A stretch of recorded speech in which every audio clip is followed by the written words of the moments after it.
New admission का पैसा था, लगभग 22.5 लाख रुपया पूरा था और उससे ज़्यादा ही था, जो कि पहले से भी बैग में होता था। मुश्किल से ये सारे घटना और उसके बीच का 1.5-2 मिनट का टाइम होगा जब वो अचानक, जब हमने बोला कि सूरज बैग कहाँ है, तो बोला सर पीछे सीट के नीचे रख दिया है। जैसे ही हमने आके देखा तो बैग, सूरज बोला सर बैग नहीं।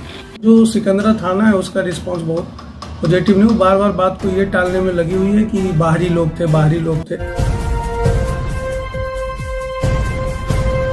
बिहार में अपराधियों के हौसले कितने बुलंद हैं, इसकी बानगी एक बार फिर जमुई के सिकंदरा में देखने को मिली। दरअसल सिकंदरा के व्यस्ततम इलाके सिकंदरा चौक पर शातिर और बेखौफ अपराधियों ने पटना के कारोबारी और देवघर में मॉडर्न स्कूल के संचालक गौतम कुमार को पटना आने के दौरान झांसे में लेकर उनकी गाड़ी से 22.5 लाख रुपए उड़ा लिए। खास बात यह है कि ये पूरी वारदात पुलिस चौकी से महज चंद मीटर की दूरी पर हुई। पूरी घटना थाने द्वारा लगाए गए सीसीटीवी में भी कैद हो गई। गौतम कुमार के मुताबिक थाने के पास पर्याप्त सबूत होने के बावजूद कार्रवाई में टाल मटोल की जा रही है।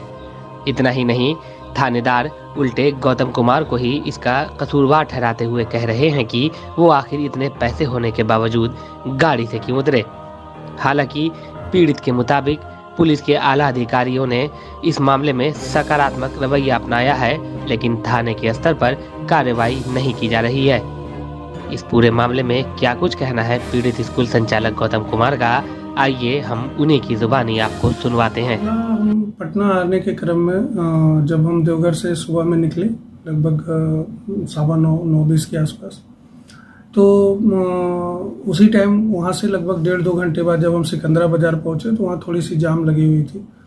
गाड़ियाँ धीमे धीमे चल रही थी आगे, अक्सर हाँ होता था वहाँ पे, तो ऐसी कोई बात नहीं थी। हम अपने 2 लोगों के साथ थे, एक मेरे साथ अपना जो स्टाफ था वो ड्राइविंग कर रहा था और दूसरा सीट के पीछे बैठा हुआ था, मैं फ्रंट में था। बाज़ार में जब मैं पहुंचा तो वहाँ पे गाड़ी धीमी थी। मेरे गाड़ी के आगे से एक लड़का क्रॉस किया जो लगभग अप्रॉक्स 30-32 साल का होगा, 35 साल का। उसने बोला कि कुछ इशारा किया कि मतलब नीचे गिर रहा है, जैसे हम लोग नीचे इशारा करते हुए। हमने ड्राइवर को बोला था कि कुछ बोल रहा है क्या, तो उसने शीशा खोल के पूछा हाँ जी भैया क्या हुआ। बोला कि आपके गाड़ी के आगे से मोबिल टपक रहा है। हमने बोला मोबिल टपक रहा है। इससे पहले कि हम उसको कुछ रिएक्ट करते, बगल से एक और लड़के ने बोला कि भाई साहब मोबिल टपक रहा है। उसका भी इशारा ही था, लेकिन हमने फिर शीशा खोल के अपने साइड में, क्योंकि मैं फ्रंट में बैठा हुआ था, मैंने फिर उससे पूछा कि क्या हुआ, तो उसने बोला मोबिल टपक रहा है।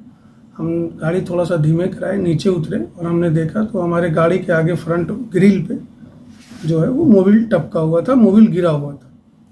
हमने बोला उसको ड्राइवर को कि मोबिल तो गिरा हुआ है। उसने बोला क्या भैया गाड़ी साइड करना है। हम बोले नहीं, गाड़ी साइड यहाँ करोगे जाम लगा हुआ है और भीड़ बढ़ जाएगी, थोड़ा आगे चलते हैं। वहाँ से मुश्किल से 10 मीटर आगे चौराहा है, सिकंदरा चौराहा, वहीं पे चेक पोस्ट के जस्ट अपोजिट में मेन चौराहे पे हमने गाड़ी को रोक लिया और वहीं पे हमने उसको गाड़ी बंद करने का इशारा किया और फिर मैंने बोला उसे बोनट खोलो। वो ड्राइविंग सीट से उतर के उसने झुक के बोनट खोला अंदर से लॉक से और बाहर आ गया। हमने धीमे से बोनट उठाया, फिर हमने उसको देखा। तब तक जो पिछले सीट पे मेरा एक और जो स्टाफ था वो बैठा हुआ था, उसको भी लगा कि जब हमारे सीनियर उतर गए हैं तो भाई मुझे गाड़ी में बैठना, वो भी पीछे से उतर के आ गया। हमने देखा बोनट पे किसी प्रकार की कोई कहीं पे मोबिल या कोई जलन का स्मेल ऐसा कुछ नहीं आ रहा था। हमने उसको बोला कि लगता है कि किसी ने जानबूझ के परेशान किया क्या। इतने बोलने के बाद अचानक से मेरा ध्यान आया, मेरा अपना बैग जो लैपटॉप बैग था काले कलर का, उसके अंदर हमारा अपना लैपटॉप, कागजात, charger, pen drive, ID proof और स्कूल का 4-5 महीने का कलेक्शन अप्रॉक्स नवंबर से लेके इधर जो आ रहा था जितना हम लोग, क्योंकि सारा स्कूल बंद होने की वजह से जो भी कलेक्शन आया ये जनरली फरवरी, मार्च, अप्रैल में थोड़ा कलेक्शन आया। और न्यू एडमिशन का पैसा था, लगभग 22.5 लाख रुपया पूरा था और उससे ज़्यादा ही था, जो कि पहले से भी बैग में होता था। जब हम पलट के जैसे ही मुझे मुश्किल से ये सारे घटना और उसके बीच का 1.5-2 मिनट का टाइम होगा जब वो अचानक, जब हमने बोला कि सूरज बैग कहाँ है, तो बोला सर पीछे सीट के नीचे रख दिया मैंने। जैसे ही हमने आके देखा तो वहाँ बैग, सूरज बोला सर बैग नहीं है। हम लोग तुरंत फिर रिएक्ट किए, खोजना शुरू किए, इधर उधर कुछ नज़र नहीं आया। काफ़ी भीड़ थी वहाँ पे, लोग इधर उधर थे। सामने 2 पुलिस वाले खड़े थे, मैंने उनको जाके बोला, क्योंकि बिल्कुल सामने ही चेक पोस्ट था, मैंने उनको बोला भैया यहाँ से मेरा बैग निकल गया, अभी आपने देखा? बोला नहीं मैंने नहीं देखा। फल वाले से पूछा, फिर उसने बोला कि देखिए ऊपर सीसीटीवी लगा हुआ है जो कि डायरेक्ट थाना से इसका एक्सेस है, तो आप अगर थाना चले जाते हैं तो शायद कुछ जानकारी मिल जाएगी तुरंत। हम लोग तुरंत वहाँ से भागे भागे सिकंदरा थाना पहुँचे। हमने थाने पे बैठे एसआई को बताया, उन्होंने बोला एसएचओ साहब नहीं है, उनके बिना परमिशन का हम फुटेज नहीं देख सकते हैं। फिर मैंने उनसे रिक्वेस्ट किया, उन्होंने एसएचओ को फ़ोन किया, वो आए, उन्होंने अपने टेक्निकल लड़के को बोला जो टेक्नीशियन थे उनको कि इनका फुटेज निकाल के दिखाओ। उनको 5 मिनट लगा, वो फुटेज में सारा क्लियर हो गया कि 5-6 लड़के थे, उसने प्लानिंग करी हुई थी पूरा। 2 लड़के पीछे बैकअप में खड़े थे और 2 जो कम उम्र का लड़का था वो बैग निकाला और भाग रहा है। सारा फुटेज मिलने के बाद उन्होंने एसडीपीओ को फ़ोन किया, एसडीपीओ आ गए घटनास्थल पे ही, फिर हमें लेके गए घटनास्थल पर, वहाँ पे वो आ गए। फिर उन्होंने सारी छानबीन करी जो भी करना था, फिर उन्होंने टेक्निकल टीम को फ़ोन किया और आके फिर उन्होंने छापेमारी की प्रक्रिया शुरू करी। हमसे उन्होंने आवेदन लिया और आज अप्रॉक्स 72 घंटे हो गए, अभी तक कोई ऐसा रिजल्ट तो आया नहीं है। बस आप लोग के माध्यम से चाहते हैं कि कोई ऐसा अगर रिजल्ट आए, लोगों तक बात पहुँचे, उनका जो फुटेज है वो लोगों तक जाए, ताकि उनको लोग बता सकें कि ये कौन लोग हैं। सब देखिए ऐसा तो हम नहीं कह सकते, इसलिए कि उस दिन जो रिस्पांस था, जो वहाँ के एसडीपीओ थे उनका बहुत अच्छा रिस्पांस था, जो उनकी क्राइम ब्रांच की टीम थी उनका बहुत अच्छा रिस्पांस रहा। अब क्या हो रहा है ये तो नहीं कह सकते, लेकिन हमारा इन्वेस्टिगेशन का कोई आउटपुट अभी तक नहीं आया है। तो बस हम यही चाहते हैं कि लोगों तक बात पहुँचे, क्योंकि जब फुटेज है, फोटोग्राफ्स है, वीडियो है, साफ साफ उसमें चेहरा दिख रहा है, उसके बाद अगर हम उन तक नहीं पहुँच पा रहे हैं तो मैं ये नहीं कह सकता हूँ। मैं तो यही कह सकता हूँ कि कहीं ना कहीं इतना इलेक्ट्रॉनिक युग में, सोशल मीडिया के युग में कोई चेहरा छुपा रह जाए, ये थोड़ा सा सोचनीय मुद्दा मिल रही है। लेकिन सिकंदरा थाना का एक्टिवनेस हमको बहुत नजर नहीं आया। जमुई डिस्ट्रिक्ट से जब लोग आए, राकेश कुमार जी एसडीओ एसडीपीओ वो आए, उन्होंने बहुत अच्छा रिस्पॉन्ड किया। एक राजवर्धन सर हैं जो टेक्निकल टीम के हेड है, उन्होंने अच्छा रिस्पॉन्ड किया। और अभी क्या कर रहे हैं इसका तो मुझे नहीं आइडिया, लेकिन उस टाइम अच्छा रिस्पॉन्ड किया। लेकिन जो सिकंदरा थाना है उसका रिस्पॉन्स बहुत पॉजिटिव नहीं, वो बार बार बात को ये टालने में लगी हुई है कि बाहरी लोग थे, बाहरी लोग थे। मुझे ऐसा लगा कि शायद उन्होंने 5 मिनट में ही पूरे 18 लाख या 16 लाख आबादी जो है वो स्कैन कर लिया कि 16 लाख आबादी में से कोई नहीं। दूसरा, एक आम आदमी को भी समझ में आता है कि आपने 5 फोटो देखा और बोल दिया कि नहीं है, तो ये भी तो एक सवाल उनसे किया जा सकता है कि क्या एक कोई ऐसा डेट है जिसके बाद से नए क्रिमिनल बनने बंद हो गए सिकंदरा में। तो एक बार में उन्होंने बोल दिया कि नहीं ये बाहरी हैं, यहाँ के लोग नहीं हैं। अपनी रिस्पॉन्सिबिलिटी से पल्ला झाड़ना चाहते हैं, क्योंकि लगता है कि उनके एरिया के लोग हैं वो गिरफ्तार नहीं करना। जबकि आप जो फुटेज में देखेंगे उसमें सारे लड़के हवाई चप्पल में हैं, टी शर्ट में हैं। तो कोई भी बाहरी व्यक्ति जो बाहर से प्लान करके आता है, वो उसके एक्टिविटी से, उसके बॉडी लैंग्वेज से इतना तो हम लोग एक आम आदमी है तो समझ में आ जाता है। तो वो बार बार फोकस इसी पे कर रहा है। मेरा कहना है कि बाहरी हो तो कहाँ का होगा, बिहार का, यूपी का, झारखंड का, इससे ज़्यादा बाहरी तो नहीं हो सकता। तो अगर हम उनके फुटेज को उन लोगों तक पहुँचाएँ, पेपर में दें, इलेक्ट्रॉनिक मीडिया में दें, न्यूज़ चैनल्स को दें, तो निश्चित है कि किसी न किसी रूप में उनकी जानकारी मिल जाएगी। लेकिन जब फुटेज को हमने देखा है, जिस तरीके से 5-6 लोग ने, जिस तरीके से हमारी गाड़ी को टारगेट करके रुकवाया जाता है, गाड़ी में कभी कहीं कोई मोबिल का प्रॉब्लम नहीं रहता है, मोबिल ऊपर से डला हुआ है तरीके से, चालाकी से, फिर मेरे ही गाड़ी को टारगेट किया जाता है, तो कहीं ना कहीं ये मुझे इस बात के लिए मुझे भी लगता है कि ये प्लान्ड वे में था। उनको जानकारी थी कि इस गाड़ी के ऊपर हमें अटैक करना है, ये है, पूरी जानकारी थी कहीं ना कहीं इस बात को। कुछ मीडिया वाले भी इनको थोड़ा सा तवज्जो दे रहे हैं, उनको इस बात का शायद आइडिया है कि ये कौन लोग हैं, क्योंकि हमारी कोई ऐसी प्लानिंग तो थी नहीं या कोई चीज़ था नहीं। तो वहाँ पे चौराहे का था एसडीपीओ का आना, पूरी टीम का आना, तो वहाँ पे काफ़ी अच्छा लोगों ने रिस्पॉन्ड किया और सारे मीडिया वाले भी प्रेजेंट थे। कुछ मीडिया वाले इसको निगेटिव वे में भी 2-3 दिन बाद दिखाना चाह रहे हैं कि संचालक के चेहरे पे सिकन नहीं थी।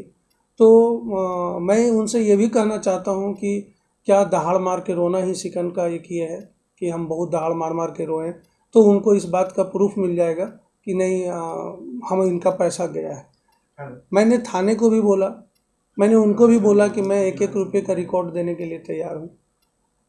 गलती जहाँ तक मेरी है तो हाँ, आप कह सकते हैं, क्योंकि कोई एक आम व्यक्ति ये नहीं सोच सकता कि बीच थाने के सामने, बीच चौराहे पे दिन में मैं गाड़ी से उतरूंगा और मेरा कोई बैग ले लेगा। फिर तो मेरा यही स्थिति है कि अब आदमी अगर घर में पैसा रखे या बिजनेस करे तो 24 घंटा पैसे को पकड़ के चले। हाँ, उस टाइम भी जो थानेदार थे, थाना का जो रिस्पॉन्ड था, वो बार बार इस सवाल का मैंने जवाब कि हम कैसे उतर जाते, मेरा इतना पैसा होता। अरे भैया, आदमी उतर रहा है कोई सुनसान जगह पे नहीं। अगर ये घटना मेरे से सिकंदरा से बाहर होता, जहाँ कोई नहीं था, खाली रोड सड़क होती, तो वो कहते कि क्या ज़रूरी था कि आपने केयर नहीं किया। चलिए, मैं मोबिल के लिए रुका, अगर मैं वहाँ पे फल खरीदने रुकता। अमूमन एक चीज़ आपने देखा होगा कि जब भी कोई सीनियर अथॉरिटी, मैं उनसे नहीं सवाल जवाब करना चाह रहा था, अगर वो एज ए दरोगा गाड़ी में बैठे होते हैं और उनकी गाड़ी कहीं पे जाके रुकती है तो बाकी पुलिस वाले क्या गाड़ी में बैठे रहते हैं? एक आम आदमी को जब पता चलता है कि उसका मोबिल टपक रहा है, उसको बहुत सारा डर होता है। आज के डेट में हर जगह चलती गाड़ियों में, कल भी आपने देखा होगा कि बड़े वाले पुल पे पारस के सामने गाड़ी में आग लग गया। तो जब मोबिल टपक रहा है वो भी आगे से, तो सबके दिमाग में ख्याल आता है। और हम अगर उतर रहे हैं, मेरा ड्राइवर बाहर आ रहा है, तो जो मेरा जूनियर वो भी उतर के आएगा। उसको क्या पता कि मेरी इतनी है कि मैं 1 सेकंड के लिए उतरूंगा और मेरा ये चला जाएगा। तो ये जो चीज़ें हैं, ये जो बार बार वो इस चीज़ में दोषारोपण, हाँ मैं मानता हूँ मेरी गलती है, हम उतर गए, तो क्या मेरी गलती इतनी है जिसके बदले में उन अपराधियों को फ्री छोड़ दिया जाए? अगर ऐसा कुछ है, मेरी गलती ये है कि मैं उतर गया और उसके एवज में मेरा पैसा चला गया, तो क्या उनको छोड़ दिया जाए? अगर वो भी ऐसा कहना चाहते हैं तो मैं एक्सेप्ट करने के लिए तैयार हूँ कि चलो भाई, तुम गाड़ी से उतरे, तुम्हारी गलती थी, इसलिए अब हम किसी अपराधी को नहीं पकड़ेंगे। हम गाड़ी में होते, अपराधी बैग छीनते हुए में गोली मार देता तो अपराधी पकड़ा जाता। क्योंकि दिन में 11:30 बजे अटैक करके 6 लोग जब आते हैं, निश्चित तौर पर वो इस बात का इंतजार तो नहीं कर रहे थे कि हम बैग लेके जाएंगे और हम बड़े आराम से, अगला आदमी बोलेगा हाँ जी ले जाओ कोई बात नहीं, हम पुलिस से निकलवा लेंगे। ऐसा तो कोई सिचुएशन बनता नहीं।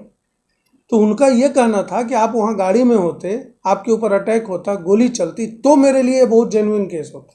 देखिए, हम सारे आला अधिकारी से कहना चाहते हैं कि इस टाइप की जब भी घटना होती है, एक आम बिजनेसमैन, एक जो काम करने वाले लोग हैं, वो अपने सारे काम करने वाले लोगों के ऊपर शक के निगाह से देखते हैं। मेरा मकसद, मेरा धन तो चला गया है, वो कितना आएगा, कब आएगा, कैसे आएगा, ये तो उनके कैलिबर पर निर्भर करता है। लेकिन आज जिस शक के मारे हम दबे रहते हैं, आज हमारा काम वहाँ पे मुश्किल है, मेरा भाई काम करता है। हम भी चाहते हैं कि ये इन्वेस्टिगेट हो, अपराधी तक पहुँचे, और ये इसी बात का मेन मकसद क्लियरिटी हो कि ये एक रैंडम किया हुआ राहजनी है या प्लान किया हुआ एक कोई घटना है। ये दो में से कोई एक चीज़ क्लियर हो जाए, तभी हमें लगेगा कि नहीं, तब हम शायद कल चलें। तो मेरा, अगर हमारा कोई भी हमारा ही व्यक्ति है, तब भी उसको सज़ा मिलेगा तो मुझे उतना ही सुकून मिलेगा। कम से कम हम सुरक्षित तो रहेंगे आगे आने वाले समय में। ऐसे आज हमारी स्थिति क्या है, धन भी चला गया और हम अपने लोगों को शक के निगाह से भी देख रहे हैं। अब हमें नहीं पता कि उनमें से कौन है, ये तो पुलिस ही बता सकती है, और ये कार्रवाई पुलिस का ही काम है, हमारा नहीं। अगर हमारे पास इतना ज्ञान होता तो हम अब तक उसको पकड़ लिए होते।